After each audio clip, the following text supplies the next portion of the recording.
Telugu PMC ప్రేక్షకులకు స్వాగతం. Hi friends, మీరు గనక ఇప్పుడే మా ఛానల్కు వచ్చినట్లయితే మా ఛానల్ని సబ్స్క్రైబ్ చేసుకోండి. సబ్స్క్రైబ్ చేయడంతో పాటు పక్కనే ఉన్న బెల్ ఐకాన్ని క్లిక్ చేయండి.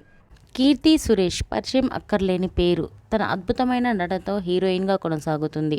మలయాళంలో చైల్డ్ యాక్టర్గా పేరు పొందిన కీర్తి సురేష్ తర్వాత హీరోయిన్గా తెలుగు, తమిళ భాషల్లో అగ్ర హీరోల సరసన నటిస్తూ అందరినీ అలరిస్తుంది కీర్తి సురేష్.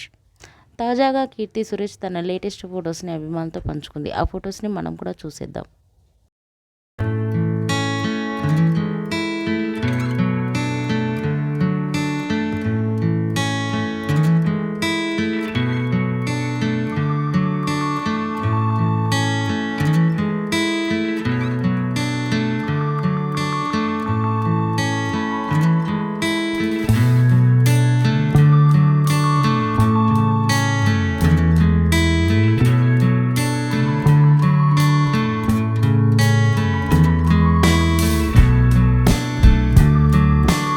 ఈ వీడియో మీకు నచ్చినట్లయితే లైక్ చేసి మరిన్ని టాలీవుడ్ లేటెస్ట్ అప్డేట్స్ మిస్ అవ్వకుండా చూడాలంటే తెలుగు పిఎంసి ఛానల్ను సబ్స్క్రైబ్ చేసుకొని పక్కనే ఉన్న బెల్ ఐకాన్ని క్లిక్ చేయండి.